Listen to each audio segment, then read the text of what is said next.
Hey BrewTubers, Barry here for part 1 of this week's Homebrew Wednesday. I have a bunch of updates, craft beer related and homebrewing related, but in order to get this up on Wednesday, I decided to do this from a YouTube webcam capture. So, to start off with, part 2 will be a review of Travis or Coloradoflyfisherman's IPAs, the coconut IPAs, the regular one and the Brett one. But now I'm drinking his Stay Cool Saison, which clocks it at 6.8%, which is the third beer he sent me. And to me, just to do a quick review, it reminds me of more of a Hefeweizen because it has a little bit more body and the typical bubblegum and banana flavor that a Hefeweizen has. It doesn't really have like the lemony, earthy spiciness that I look for in a Saison, but it is overall a pretty good beer. In terms of appearance and flavor, it's nothing. It doesn't taste lackluster or like it's missing much. If you didn't think it was a Saison and you were just drinking like a wheat beer, because Saisons are brewed with wheat, then you would think it's a pretty good beer. So cheers to Travis for sending out some pretty awesome brews. So next, in terms of craft beer related updates, one of my next videos is going to be my Stone Smoked Porter Chipotle Pepper Barbecue Sauce, which I've been making for quite a while, for a few years, and I'm running low. So I thought I'd make a video of how I make it, and then you could make it yourself. And you don't need the Stone Smoked Porter. You can really use any boldly flavored craft beer porter, a craft brewed porter, and it'll work just fine because the chipotle peppers are a pretty strong flavor and on their own. Next, in terms of craft beer and a beer hype moment, I did get a good amount of this year's, the 2013 vintage of Goose Island Brewing Company from Chicago, Illinois, their Bourbon County Stout. So this year's regular Bourbon County is, of course, a stout aged in bourbon barrels, and this year it's 14.2%, down from 15% of last year. And every year they put out some variations. So this year they have 3 variations. One is the Proprietor's Blend, which is brewed with coconut and vanilla, I believe, and or aged on coconut and vanilla.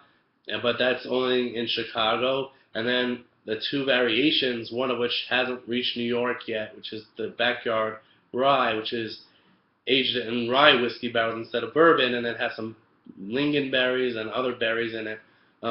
So when I get it, if I get it, I'll review it along with these when I craft my first bottles. But the other variation of it that I did get was the coffee version, which they've been putting out for a few years. And every year they use the Intelligentsia coffee, which is, I believe, right next to their production brewery in Chicago. And this year they use their Los Immortales beans. So I'll get more info on those specific beans when I review them.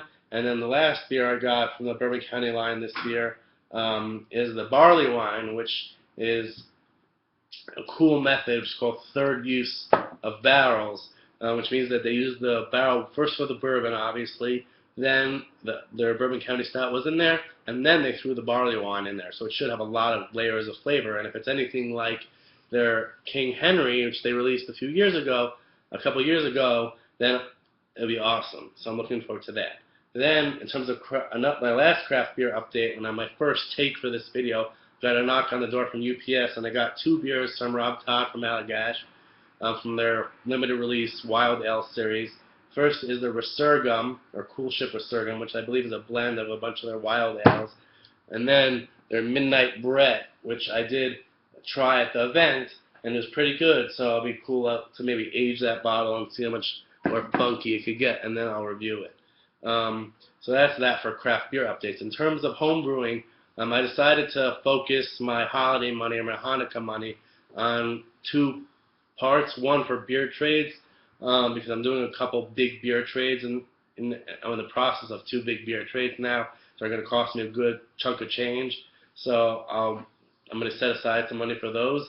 And then I did order some homebrewing equipment, but mainly to focus on 5 and 6 gallon batches, and not, like I said, I wanted to order some smaller fermenters for 3 or 1 gallon batches, but I decided to really focus on the 5 or 6 gallon batches just because, to test out my temperature controller and my fridge. I want to really be able to brew my 5 gallon batches or 6 gallon batches more efficiently. So I felt that was more important than trying to brew smaller batches, so soon after I got my equipment. So I ordered, the most expensive thing I ordered was a stir plate. I found a pretty good price. I'll try to put the link below for that. And then I ordered a few doodads that I needed for the stir plate, like the stir bar and a cool foam stopper from Northern Brewer and a few other stoppers that I need to do the whole thing that I showed you last week. It's putting a bung and a plastic elbow in the bung and then hooking up the hose to it so I can fit my 6 gallon better bottle in my fermentation chamber a lot more easy without having to worry about the hose hitting the top of the fridge. So I'll show you everything I get next week. And oh yeah, one last thing I ordered was a couple stainless steel pieces to make a quasi dip tube for my boil pot. So I'll show you all that whenever it comes in, even if I have to post a late Homebrew Wednesday next week. So I am going to be brewing an English barley wine next. It might be next in a week from now or 2 weeks from now. But one thing I did order from Northern Brewer, just to sum this video up, is I ordered a package of American oak chips and French oak chips. So I'm going to be soaking 2 ounces each of the oak chips in bourbon and then adding it to the secondary to see what a blend of oak chips tastes like in the beer.